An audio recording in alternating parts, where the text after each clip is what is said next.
Hello everyone. मनोविज्ञान के अंतर्गत हमारा आज का जो टॉपिक है उसका नाम है मनोविज्ञान की विधियाँ, मेथड्स ऑफ साइकोलॉजी। तो मनोविज्ञान को समझने के लिए कई सारी विधियाँ होती हैं, उसको जानना अति आवश्यक है। तो इसमें जो कई सारी विधियाँ होती हैं, जो हमने मुख्य विधियाँ ली हैं, उनमें सबसे पहली विधि है अंतर्निरीक्षण विधि, इंट्रोस्पेक्शन मेथड। दूसरा है अवलोकनात्मक विधि। तीसरा है प्रयोगात्मक विधि। चौथी है व्यक्ति इतिहास विधि, विकासात्मक विधि, तुलनात्मक विधि, मनोविश्लेषणात्मक विधि, निदानात्मक विधि, सांख्यिकी विधि और साक्षात्कार विधि। तो इतनी सारी विधियां हमने इसमें लिखी हुई हैं और जो कि अत्यंत महत्वपूर्ण हैं। तो इसको हम वन बाय वन समझेंगे कि इसमें क्या क्या चीज़ें होती हैं। इसको जानना जरूरी, क्योंकि एग्ज़ाम में क्वेश्चन जो है इन विधियों पर आधारित पूछा जाता है। ठीक है, तो इसमें सबसे पहली विधि कौन सी है? अंतर्निरीक्षण विधि, यानी इंट्रोस्पेक्शन मेथड। क्या होता है इंट्रोस्पेक्शन मेथड, आइए जानते हैं। तो अंतर्निरीक्षण विधि क्या है?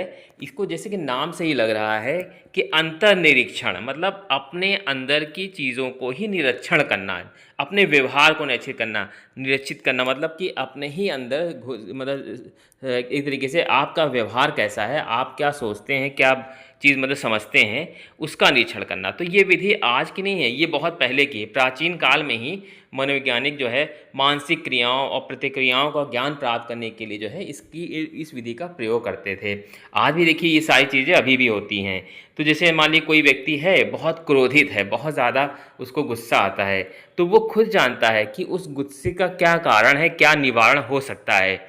तो इसलिए जो है अपने ही अंदर झांकना, इसको कहा जा सकता है, इसी कहते हैं इंट्रोस्पेक्शन मेथड। तो इस विधि में जो है ये प्राचीन काल से संबंधित जो है, बहुत पहले भी लोग जो है मानसिक प्रक्रियाओं और प्रतिक्रियाओं का ज्ञान जो है प्राप्त कर लिया करते थे इस विधि के द्वारा। तो इसमें इस टाइप से इसको समझा जा सकता है। तो अंतर्निरीक्षण का मतलब और भी क्या चीज़ होता है, इसका थोड़े और डिटेल में समझते हैं इसको। इंट्रोस्पेक्शन शब्द मतलब ये जो है, ये हिंदी में क्या कहते हैं? अंतर्निरीक्षण कहते हैं, और इंग्लिश में कहते हैं इंट्रोस्पेक्शन। और इसका जो अर्थ होता है शाब्दिक अर्थ, टू लुक विद इन और सेल्फ ऑब्जर्वेशन, अर्थात अपने में देखना।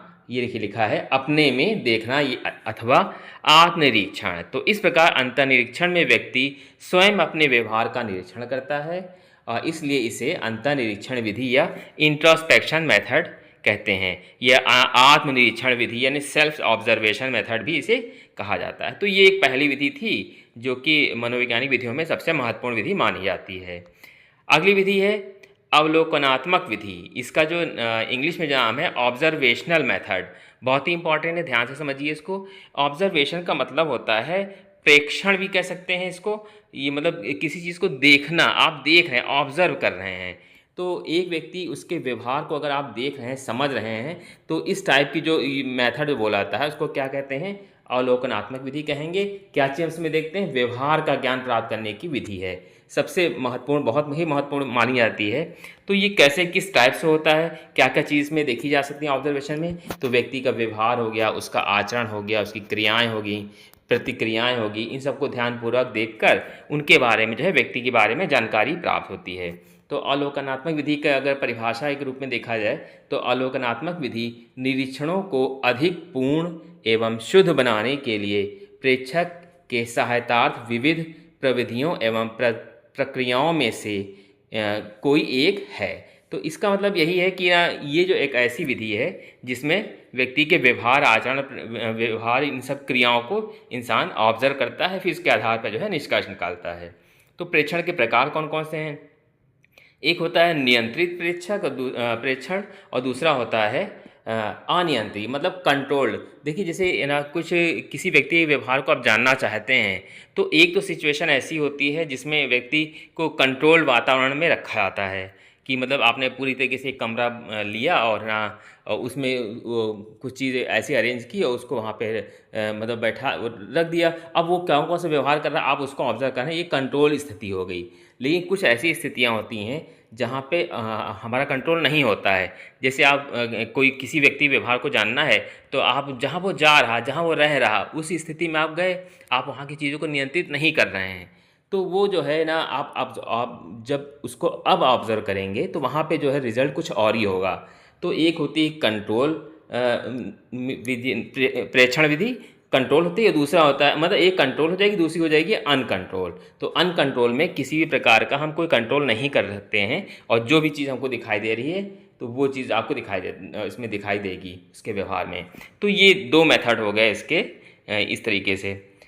अगला मेथड हम देखते हैं प्रयोगात्मक विधि, एक्सपेरिमेंटल मेथड। बहुत ही इंपॉर्टेंट मेथड है, अक्सर इसका यूज़ किया जाता है। प्रयोगात्मक का मतलब होता है ये चरों से संबंधित एक ऐसी विधि होती है जिनको हम टेस्ट के द्वारा जो है ना जानने की कोशिश करते हैं। तो ये ज़्यादातर जो है, जैसे किसी के व्यक्ति के व्यवहार को हम जानना चाहते हैं कि आपने ना ये कोई व्यवहार जानना चाहते हैं, या हमने कोई ऐसा मेथड बनाया हुआ है कि क्या वो इफ़ेक्टिव है कि नहीं है। तो उसको जानने के लिए हम क्या करते हैं कि कुछ ग्रुप लिया हमने, फिर इसका प्री टेस्ट कर लिया। प्री टेस्ट मतलब हमने पहले टेस्ट ले लिया, बाद में फिर आपने किसी अच्छे मेथड से उसको पढ़ाया या कोई ऐसा चीज़ ना करके दिखाई इसको, फिर बाद में पोस्ट टेस्ट कर लिया। फिर इसके पश्चात जो हमारा रिजल्ट आता है दोनों में डिफरेंस देखा जाता है। फिर अगर वो डिफरेंस है तो कहा जाता है कि ये जो है हमारे जो नई विधि हमने पढ़ाई है, नई विधि से हमने जो काम किया है उसका परिणाम है।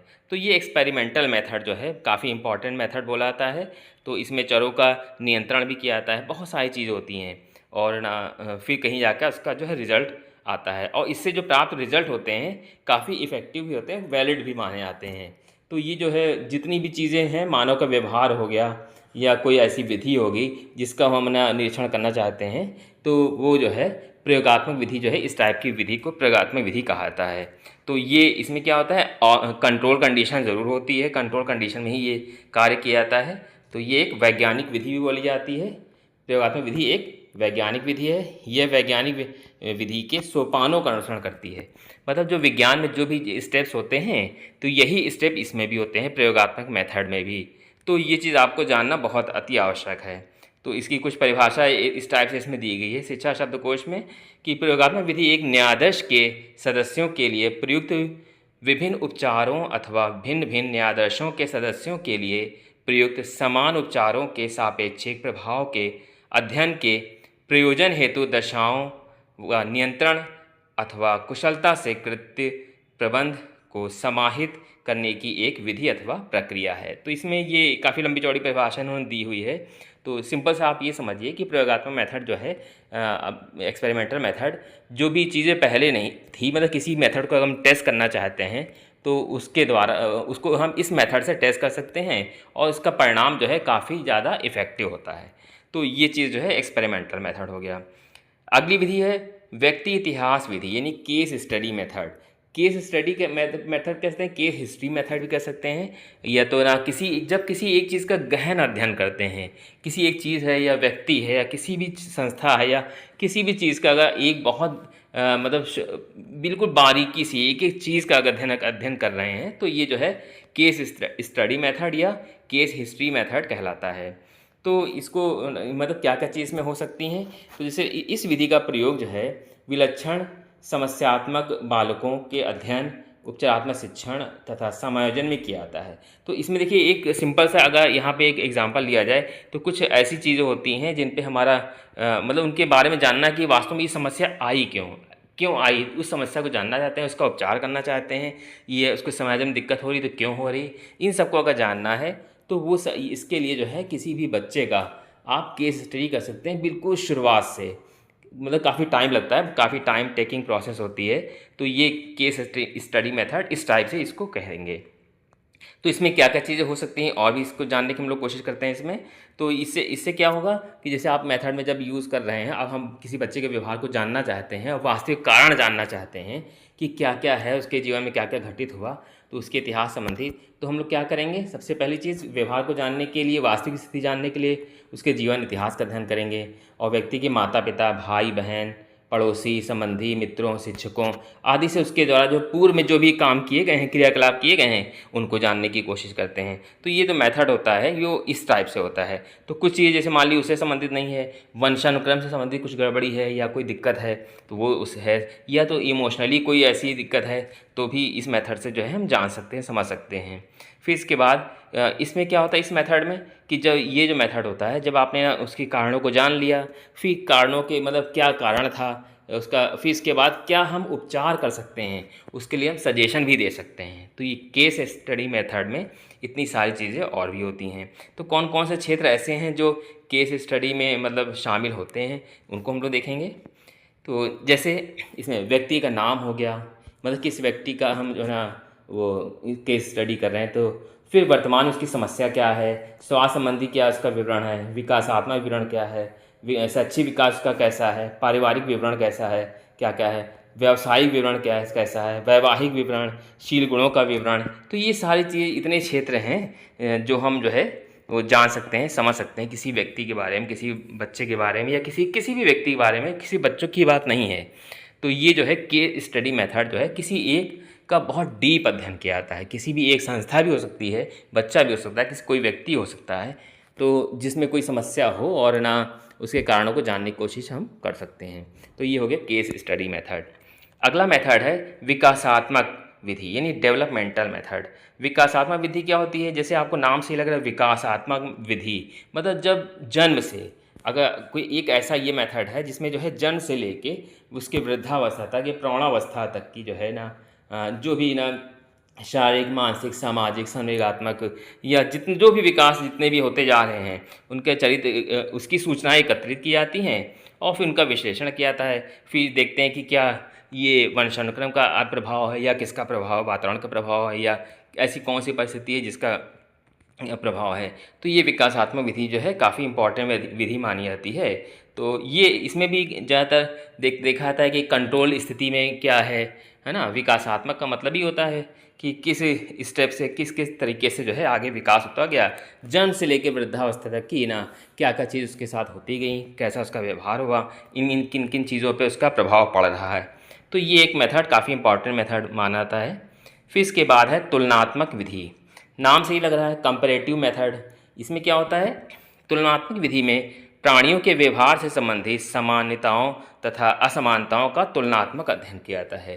देखिए जैसे आपने दो व्यक्ति के बारे में अगर देख लिया जाए तो अगर उनकी तुलना करनी है तो हम ये देखते हैं कि जैसे दो व्यक्तियों को आपने खड़ा कर दिया, उनके देखेंगे ये किस टाइप का है, ये दूसरा वाला किस टाइप का है, कहाँ का है, उनका फैमिली बैकग्राउंड क्या है, इनका व्यवहार कैसा है, इन सब चीज़ों को जो है देखने के लिए कंपैरेटिव मेथड है। किसी भी चीज़ में होता है, खाली दो व्यक्तियों की बात नहीं है। तुलनात्मक विधि का मतलब ही होता है कंपेयर करके जो है हम किसी के व्यवहार या किसी चीज़ को समझ सकते हैं। तो क्या क्या चीज़ें इसमें दोनों में असमानताएं हैं, इन सब चीज़ों को हम जान सकते हैं। तो ये कंपैरेटिव मेथड भी बहुत इंपॉर्टेंट मेथड माना जाता है और इसको ना ये एक मनोवैज्ञानिक हुए हैं लैंडन, और उन्होंने बताया है तुलनात्मक विधि के अर्थ को स्पष्ट किया है कि तुलना का अर्थ एक ऐसे तथ्य को दूसरे के साथ रखने और दोनों के निकट संबंध का अध्ययन करने से है। तो ये एक इम्पॉर्टेंट ये आ सकती है डेफिनेशन, तो आपको बताना पड़ेगा किसके द्वारा दी गई है, तो लैंडन द्वारा दी गई है, लैंडन देना, और ये जो आपको थोड़ा ध्यान रखना पड़ेगा। इसके पश्चात अगली जो विधि आती है मनोविश्लेषणात्मक विधि, बहुत ही इंपॉर्टेंट मेथड है ये, साइको एनालिटिकल मेथड। देखिए ये जो विधि है इसमें तो सबसे पहले तो इसका नाम ही बहुत इंपॉर्टेंट है, मनोविश्लेषणात्मक विधि, और ये पूछा जाता है कि साइको एनालिटिकल मेथड दिया किसके द्वारा गया है। तो इसमें आप बताएंगे कि सिगमंड फ्रायड, एक मनोवैज्ञानिक, काफ़ी फेमस मनोवैज्ञानिक हैं ये, तो आपको बिल्कुल उनका नाम रट के जाना है। और इन्होंने काम किस पे किया है, इन्होंने अचेतन मन से संबंधित जो है इस पे अध्ययन किया हुआ है। अचेतन मन मतलब हमारे देखिए कुछ ऐसी इच्छाएं होती हैं, जब इंसान मतलब जन्म लिया, उसने काम किया और आगे बढ़ता गया, कुछ ऐसी इच्छाएं उसके अंदर दमित रह जाती हैं जो उसने पूरी नहीं हो पाई, तो वो अचेतन मन में चली आती हैं। तो अचेतन मन का उन्होंने अध्ययन किया कि बताते हैं कि इनका जो व्यवहार है वो उस अचेतन मन में जो इच्छाएं दमित रह गई हैं उनके आधार पर जो है ही उसका व्यवहार जो है आगे परिलक्षित होता है। तो ये सारी चीज़ उन्होंने बताया कि दमित इच्छाओं का संग्रह होता है। इसमें देखिए यहाँ पे लिखा भी है जगह कि दमित इच्छाओं भावनाओं का संग्रह होता है अचेतन मन, और इसी के आधार पे जो है उनका व्यक्ति जो है क्रिया प्रतिक्रिया करता है। तो मनोविश्लेषण विधि जो है काफ़ी इंपॉर्टेंट मेथड माना जाता है। तो इसलिए ना, और इनमें जो सबसे खास चीज़ है वो यही कि ना उन्होंने जो फ्रायड का क्या क्या योगदान था, तो उन्होंने सबसे पहले वो तो साइकोएनालिसिस विधि दी, अचेतन मन का अध्ययन किया, इच्छाओं को जानने की कोशिश की, शब्द साहचर्य, स्वप्न विश्लेषण, और जैसे इसमें यहाँ पे कुछ चीज़ें लिखी भी हैं यहाँ पे, शब्द साहचर्य हो गया, स्वप्न विश्लेषण जैसी विभिन्न प्रक्षेपित तकनीकों का प्रयोग किया है। तो यहाँ पर ये जो बात बोली गई है कि अचेतन मन में जो भी इच्छाएं होती हैं, दबी हुई हमारी इच्छाएं हैं, तो उनके द्वारा ही व्यक्ति का व्यवहार जो है आगे बढ़ता है। तो ये हो गया मनोविश्लेषणात्मक विधि, साइको एनालिसिस विधि, साइको एनालिटिकल मेथड। इसको दिया किसने था? सिगमंड फ्रायड ने दिया था। अगला हम मेथड देखेंगे उपचारात्मक विधि, क्लिनिकल मेथड। क्लिनिकल मेथड का ज़्यादातर प्रयोग देखिए जैसे नाम से ही लग रहा है कि जैसे कोई समस्या है, कोई जटिलता है, तो उसको दूर करने के लिए जो है हम उपचारात्मक तरीकों का प्रयोग करते हैं। तो इसीलिए इस विधि को उपचारात्मक विधि भी कहते हैं। तो शिक्षा मनोविज्ञान जैसे है बच्चों संबंधी कोई चीज़ नहीं समझ में आ रही है ना, तो नहीं समझ में आ रही तो बच्चों को कोशिश की जाती है कि भाई अलग तरीके से समझाया जाए, उनके पहली बार तो समस्याओं को जानने की कोशिश की जाएगी, उनका आचरण कैसा, उनका व्यवहार कैसा, उसमें कितनी जटिलता है, उन सबको दूर करने के लिए हम जो है उपचारात्मक विधि का प्रयोग करते हैं। सबसे पहले तो हम जानने की कोशिश करते हैं क्या कारण है, फिर बाद में हम इसका उपचार करते हैं। तो ये एक उपचारात्मक विधि है और ये काफ़ी इंपॉर्टेंट मेथड बोला जाता है। फिर इसके पश्चात आता है सांख्यिकी विधि, स्टैटिस्टिकल मेथड। सांख्यिकी विधि जो है काफ़ी प्रचलित मेथड माना जाता है। ये देखिए इसमें जब से आपने कोई मतलब जैसे किसी व्यक्ति का व्यवहार आपको जानना है, तो आपने अलग अलग तरीके से जो है ना आपने उसको ऑब्जर्व किया, आपने देखा कि कई सारी आपने मापन उपकरणों का प्रयोग किया। तो जैसे इसमें आपने ले लिया साक्षात्कार किया, प्रश्नावली, परीक्षण, अवलोकन, ये सब चीज़ें जो है ना किसी व्यक्ति के व्यवहार को जानने के लिए आपने इन सब चीज़ों का प्रयोग किया। जैसे कोई व्यक्ति है, कोई समस्या है या किसी चीज़ पे बारे में आपने पूछा, तो साक्षात्कार ले लिया, इंटरव्यू ले लिया, या आपने उससे क्वेश्चनायर भरवा लिया, ये टेस्ट करा लिया। टेस्ट करने के बाद या अवलोकन से आपने ऑब्जर्व किया कि कैसा इसका व्यवहार है, कैसा नेचर है। तो उसके आधार पे फिर आपने जो है उसके परिणामों को, मतलब जो भी चीज़ था, फिर आपने परिणामों को एक सांख्यिकी रूप दिया। सांख्यिकी के आधार पे ना आपने बताने की कोशिश की भाई इसके में ये गुण जो है इतने इतने % हैं, इस टाइप से। तो परसेंट के रूप में या संख्यात्मक रूप में आपने इसको प्रदर्शित किया। तो और ऊपर से ना जो परिणाम जो होते हैं इससे संबंधित वो वैलिड माने जाते हैं, वैलिड होंगे, विश्वसनीय होंगे, चाहे आप करें चाहे कोई दूसरा मतलब इस टाइप से अगर उसके व्यवहार को निरीक्षण करेगा तो सांख्यिकी विधि में जो है सबका सेम ही आता है। तो इसलिए जो है इससे प्राप्त परिणाम जो है विश्वसनीय और वैध होते हैं। फिर इसके बाद अगला जो मेथड आता है साक्षात्कार विधि, इंटरव्यू मेथड। ये तो जैसे नाम से ही लग रहा है कि किसी व्यक्ति के अगर आपको चीज़ों के बारे में जानना है कि कैसा उसका नेचर है, कैसी उसकी रुचि है, किस चीज़ में रुचि है, अभिरुचि है, मनोवृत्ति है, योग्यता, ये सब संबंधित जो है, या उसको कोई समस्या है, जैसे कोई भी चीज़ हो, तो वो सब चीज़ों को जानने के लिए साक्षात्कार एक बहुत ही अच्छा मेथड होता है। इंटरव्यू जैसे नाम से आप समझ रहे होंगे कि आमने सामने बैठ के व्यक्ति से जो है अगर ना आप वो ले रहे हैं, इंटरव्यू कर रहे हैं, तो आप बिल्कुल समझ सकते हैं कि भाई उसका नेचर किस टाइप का है। तो उसके आधार पे आप निष्कर्ष निकाल सकते हैं कि व्यक्ति मतलब किस कैटेगरी में आएगा, तो उसके लिए क्या चीज़ सही है, क्या चीज़ गलत है। तो ये सब चीज़ जो है ना वो इंटरव्यू में ज़्यादा देखी जा सकती हैं। तो साक्षात्कार भी कई टाइप के होते हैं। तो इसमें सबसे पहले तो एक होता है नॉन स्टैंडर्डाइज इंटरव्यू, दूसरा होता है स्टैंडर्डाइज इंटरव्यू।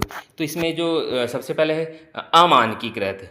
अमानकीकृत का मतलब नॉन स्टैंडर्डाइज, मतलब इसमें कोई मानक नहीं होते हैं, ऐसे आपने जो भी मर्जी हो वो आपने मतलब साक्षात्कार जो है कुछ भी पूछ लिया, विषय वस्तु संबंधित कुछ भी ज्ञान आपने जानने की कोशिश की। तो एक अमानकीकृत बोला जाता है, दूसरा होता है मानकीकृत, जिसमें बहुत ही सिस्टमेटिक होता है सारी चीज़ें, और इसमें भाषा का स्तर और विषय वस्तु है, सारी चीज़ जो है क्रमबद्ध जो है क्रम रूप में प्रस्तुत की जाती है।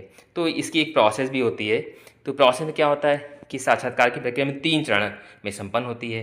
पहले चरण में क्या होता है, साक्षात्कार करता है ये व्यक्ति जो है जिसका साक्षात्कार लिया जाना है, दोनों से पहले तो रैपो बिल्डिंग होती है कि उनको पहले पूछते नाम क्या है, पता क्या है, ये सब चीज़ें थोड़ा पूछ के उनको सहज करने की कोशिश की जाती है, जिससे जो है ना वो डरे ना घबराए ना, अपनी बातों को अच्छी तरीके एक्सप्लेन कर सके।